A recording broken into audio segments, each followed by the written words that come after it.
সুপ্রিয় দর্শক মণ্ডলী, আজকের পর্বে আপনাদেরকে দেখাবো কিভাবে ডাব দিয়ে ডাবের পুডিং বানানো যায়। তাহলে আমাদের ভিডিওটি না স্কিপ করে পুরো ভিডিওটি দেখতে থাকুন আর আপনিও বাসায় বানিয়ে ফেলুন ঝটপট ডাব দিয়ে ডাবের পুডিং। আমাদের চ্যানেলটি প্রথম দেখে থাকেন অবশ্যই লাইক, কমেন্ট, শেয়ার এবং সাবস্ক্রাইব করতে ভুলবেন না।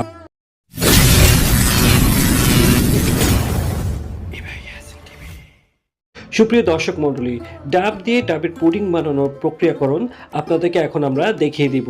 আমরা বাসায় বানিয়ে ফেলেছি খুব সুন্দরভাবে, খুব সহজেই ডাব দিয়ে ডাবের পুডিং। তো আমাদের ভিডিওটি স্ক্রিপ্ট না করে আপনারা দেখতে থাকুন। আর সবাইকে বলবো, আমাদের চ্যানেলটা খুবই নতুন, আপনাদের সহযোগিতা আমাদের কাম্য। আপনারা যদি আমাদের চ্যানেলটি সাবস্ক্রাইব না করে থাকেন অবশ্যই সাবস্ক্রাইব করে ফেলবেন আর লাইক, কমেন্টসে জানিয়ে দিবেন আমাদের পুডিং বানানো রেসিপিটি কেমন হলো। তো দেখতে থাকুন ডাব দিয়ে ডাবের পুডিং বানানো।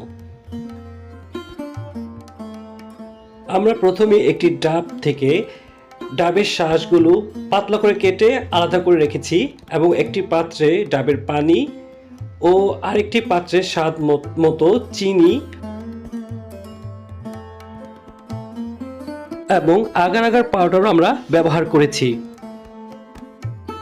প্রথমে আমরা ভালো একটি ফ্রাই প্যান সিলেকশন করে তাতে ডাবের পানি ঢেলে ভালো করে টকবকে ফুটিয়ে সেই পানিতে আগার আগার পাউডার দিয়ে ভালো করে জাল দিতে হবে।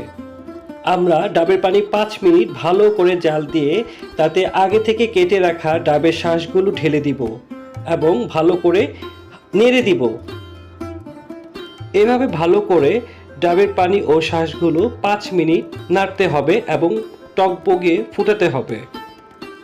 তবে আপনাকে মাথায় রাখতে হবে ডাবের পানি বেশিক্ষণ জাল দেওয়া যাবে না, কারণ ডাবের পানি বেশিক্ষণ জাল দিলে ডাবের পানি শুকিয়েও যাবে এবং আগার পাউডারগুলো দ্রুত বসতে শুরু করবে, যার ফলে আপনার ভালো করে পুডিংটা হবে না এবং আপনিও ভালো একটি ফলাফল পাবেন না।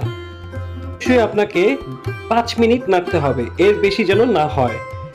5 মিনিট নাড়ার পর আমরা অবশ্যই চুলাটা বন্ধ করে দিব এবং আমরা ঠান্ডা করে নিব। পানি এবং শাঁস ঠান্ডা হয়ে আসলে আমরা একটি পাত্রে তা ঢেলে রাখব।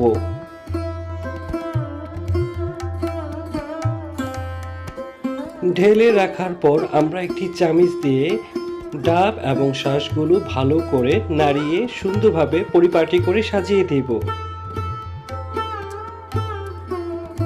এবং দ্রুত ফলাফলের জন্য আমরা 30 মিনিট ফ্রিজে রেখে দিব। 30 মিনিট ফ্রিজে রাখার পর দেখুন খুব সুন্দরভাবে ডাবের পানি ও শাঁসগুলো পুডিং আকারে বসে গেছে। আমরা এখন সেটি খাবারের জন্য প্রস্তুত করে ফেললাম এবং পরিবেশনের জন্য একটি ডিশে তা পরিবেশন করলাম। দেখুন খুব সুন্দর এবং সহজেই প্রস্তুত হয়ে গেল ডাবের পুডিং। আমরা খুব সহজেই খুব অল্প সময়ের মধ্যেই তৈরি করে ফেললাম ডাবের পুডিং। ডাবের পুডিং আমরা টেস্ট করে ফেলেছি। ডাবের পুডিং খেতে খুবই টেস্ট এবং খুব মজাদার সুস্বাদু হয়েছে। আপনারাও বাসায় এভাবে খুব তাড়াতাড়ি অল্প সময়ের মধ্যে ডাবের পুডিং তৈরি করে ফেলতে পারবেন।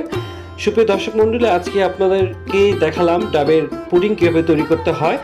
আপনারা অবশ্যই আমাদের এই প্রোগ্রামটি পছন্দ হয়ে থাকলে আমাদের একটি লাইক, কমেন্ট এবং একটি সাবস্ক্রাইব করে দিবেন আমাদের চ্যানেলটি।